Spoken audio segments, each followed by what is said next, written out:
Good morning. We're working on chapter 28 in church history. And I have to back up from last week. Now that everything is on, permanent record, I have to back up some of my statements. Last week we talked about John Tyndale and Wycliffe, who were like original people that translated the Bible. And here's something I learned this week.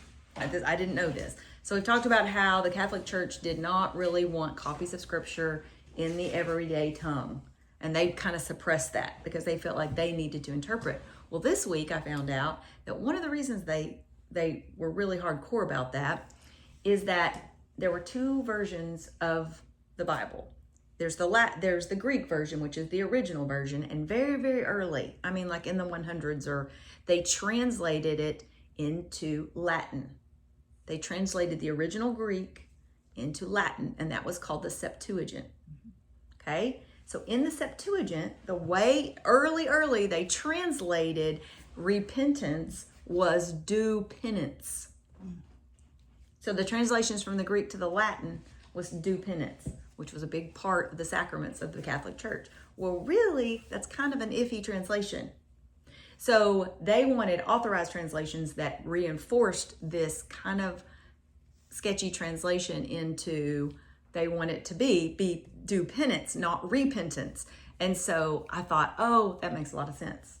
So that's one reason they only wanted authorized version. They didn't want it in the comment. And I'm sure there are many other reasons, but that made a lot of sense. Like, of course, they want to reinforce the penance, especially with indulgences and everything else. That was a big part of their sacrament system, and to dispense with that. But also, that's what led to, as we're talking about the Reformation, that's one of the things that the reformers are looking at these translations going, wait a minute, that's not really a good translation of that word. So I thought that was interesting. Also, I was a little worried about mentioning that the J.P. Morgan Library in New York City had a copy of the Wycliffe Bible. So I went and checked. And if you go to that museum, it's just a library, they have several copies of the original Gutenberg Bibles that were first printed in the 1400s. They have several versions of the Wycliffe Bibles and Tyndale Bibles. So they have, if you go there, you can see all of that. And also there's the Museum of the Bible in Washington, D.C., which I didn't look that up, but I feel sure that they would have copies of those too. I want to go there someday. That's got to be on the list. Okay, so last week we talked about the translations into English and how we talked about Wycliffe being one of the first ones. The people who followed him were called the Lollards, which the word for that was mumbler, because they would pray all the time. So the Lollards were severely persecuted by the Catholic Church because they had more reformed ideas. So today we're going to talk about the actual break for the Church of England and this is such great history of like the English crown and all that. This is all about politics. So it's a little weird to talk about in Sunday school, but it's so interesting. Y'all are going to love it. Okay. In, let's say 1500, this is all about succession. Everything we're going to talk about today is about the lineage of the kings and having a successor. So there's King Henry VII, okay? He has two sons, Arthur and Henry.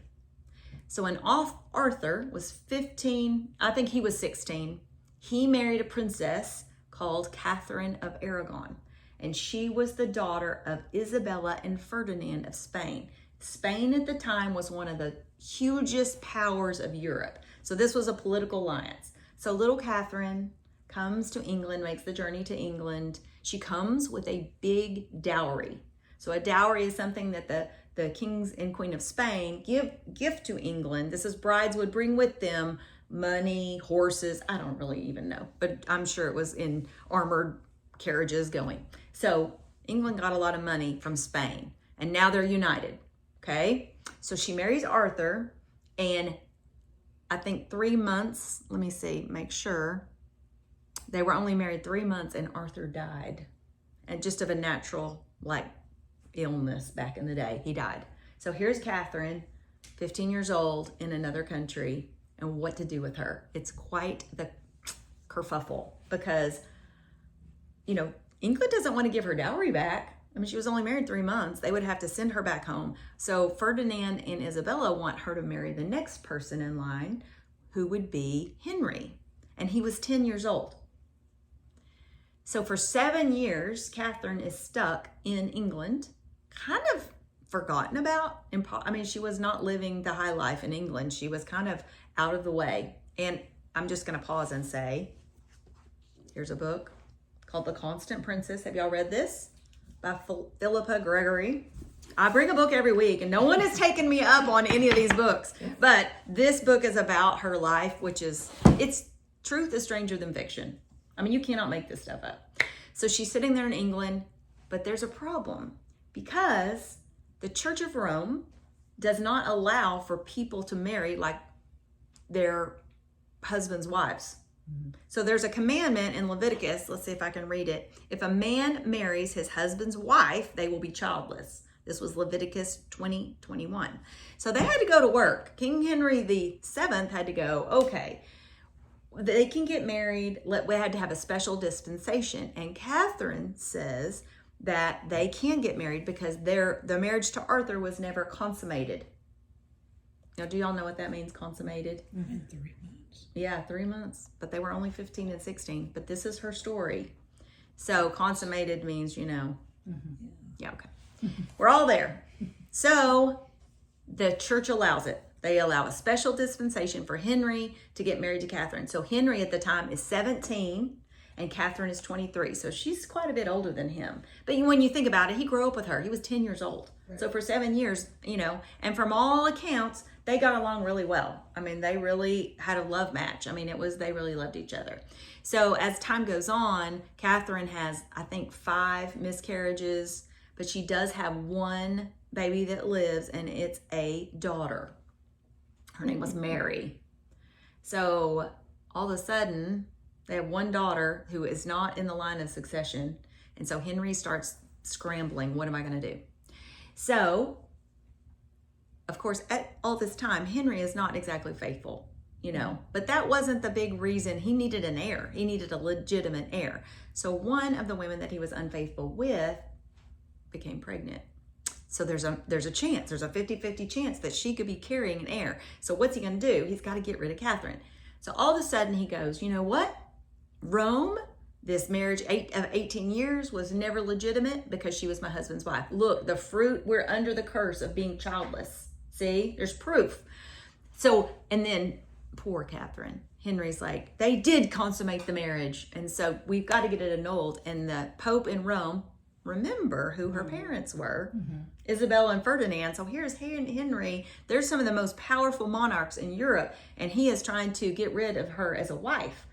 And the Pope is like, absolutely not. There's the Holy Roman Emperor Philip was in, France and all there, and he was like their nephew, and they're all related, and they are absolutely not wanting this.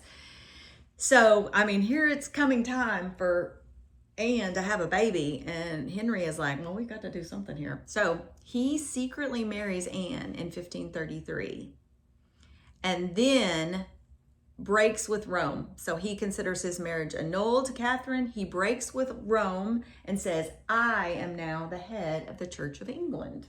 Okay? Now, in all practical purposes, nothing changed.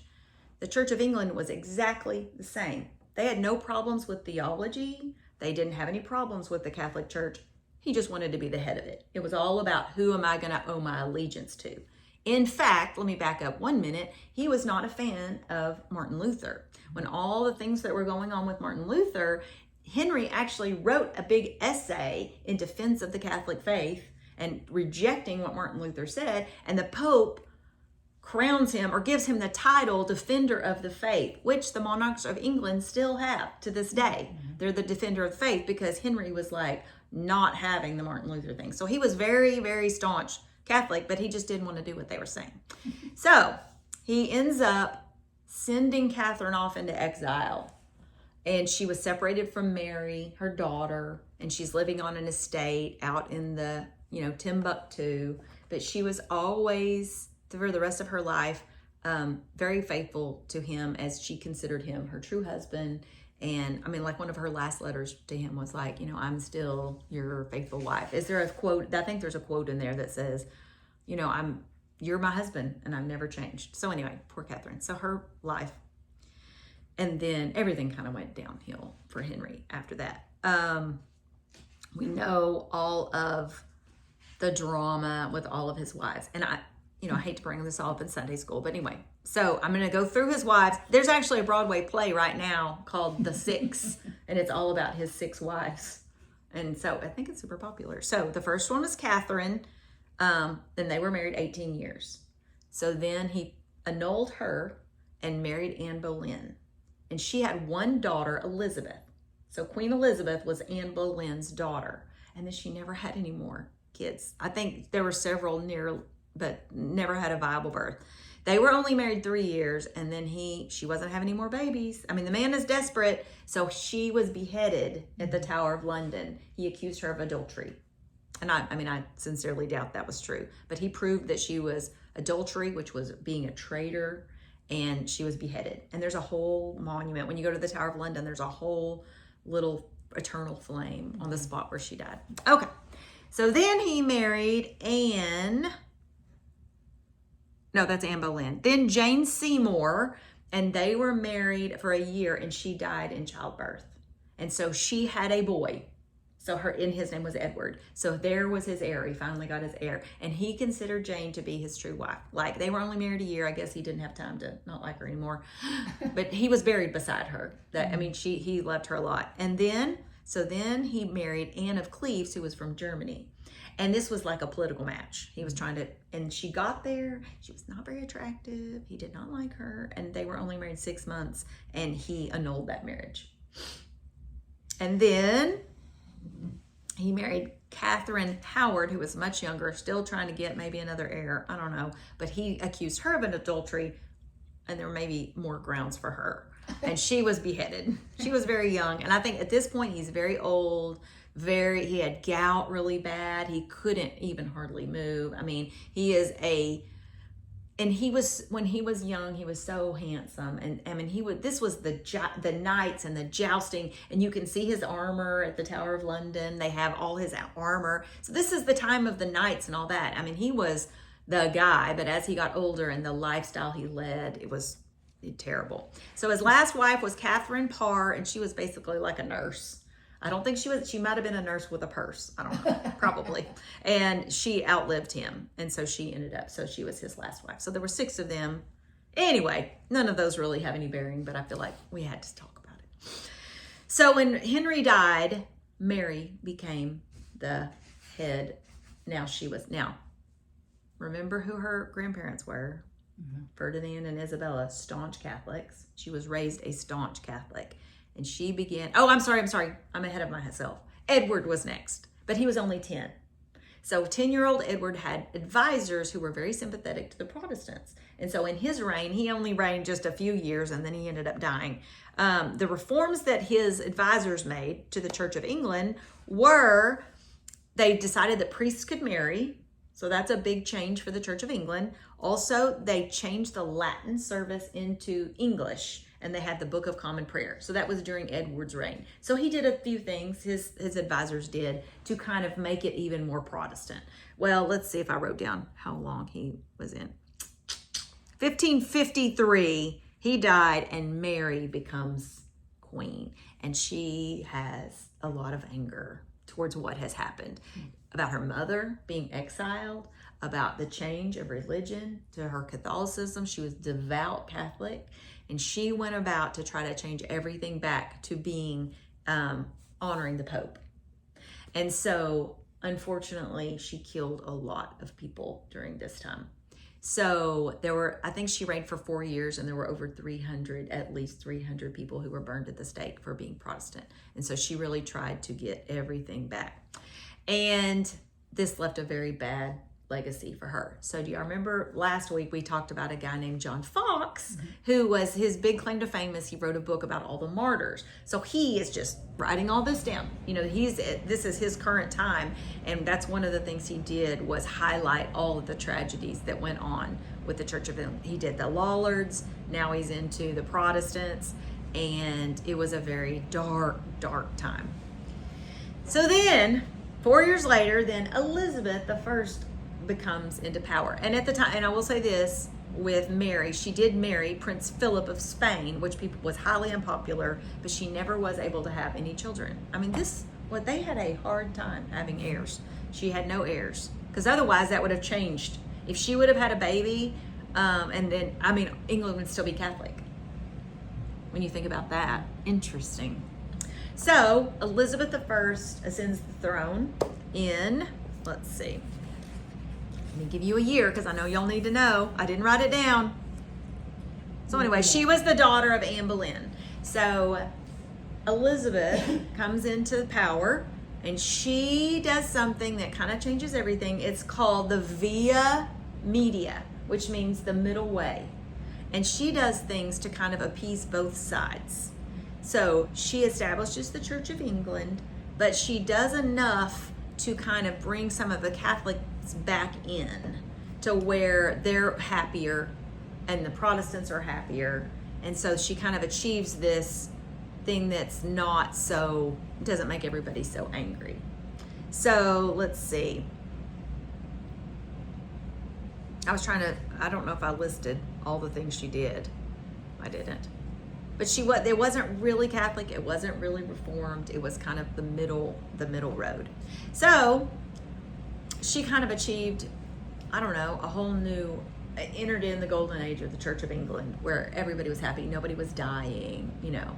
But in years after her, they go back and forth. But there were some people who were very unhappy with the middle way. Who do you think those people are?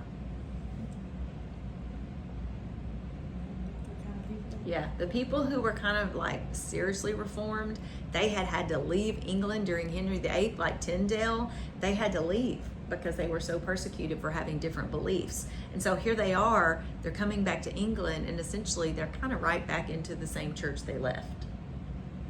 And so they come back and they're like, wait a minute, we've done all this, all these people have died, and we're basically right back where we started. We're in the Catholic Church, it just has a different name. But so here begins, and we'll probably talk about this more in the next, oh, I'm so early today. This is gonna be so short. But this is gonna usher in some more Protestant reformations that come out of the Church of England. So the Church of England is also the Anglican Church. Have you heard of the Anglican Church? Okay, and that's Canadian, I think, calls itself more Anglican Church. Then in America, does anybody know what the Church of England is called in America? Episcopal. So Episcopalians are Church of England. So it's all the same. Now, from these roots, the Anglicans, the Episcopals, and Church of England, this is where, and we're going to talk more about this, the Puritans, you've heard of the Puritans, they have a huge resurgence in England, and there becomes another big war.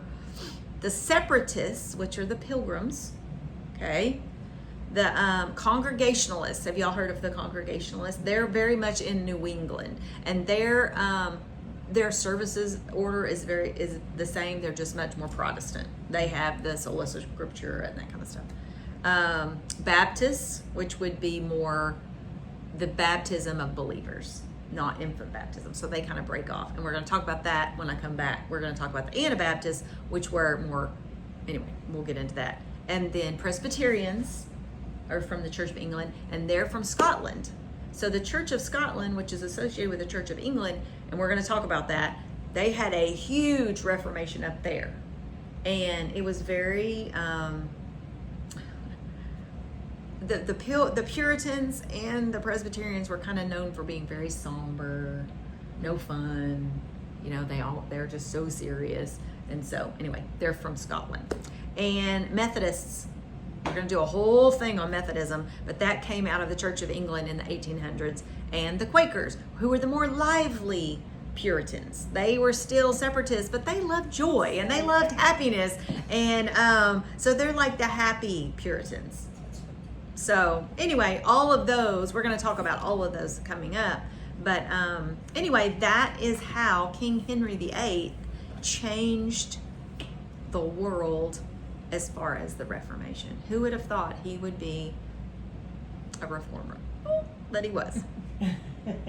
He didn't think he would be. I don't think so. It was all for very conflicted reasons, but you just think God is sovereign, in control, and he uses everyone to accomplish his purposes. That's what gives us hope today as we see the past and we see how God used even the Greeks, even the Romans, even all of these terrible people, even the Vandals and the Goths. I mean, he used all of them to accomplish his purposes. And you can see through history how history is shaped by God using, even in the Old Testament, we should know this. And it's interesting that he even used Henry VIII in the midst of his sin and not heart for the Lord, really. He accomplished maybe something that needed to happen. So, any questions? What does the church in Scotland look like today? Is it still...